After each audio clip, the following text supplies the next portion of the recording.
Hello everyone, in this video I will show you how to install it to your iPhone 11 Pro.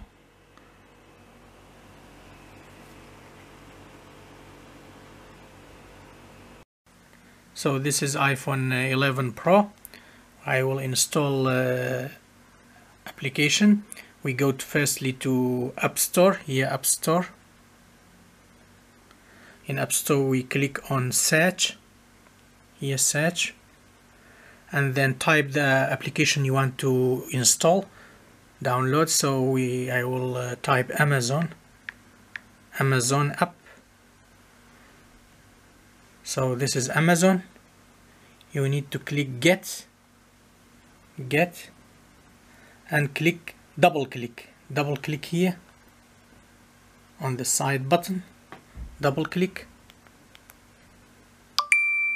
Face ID validated. So it's installing now Amazon app.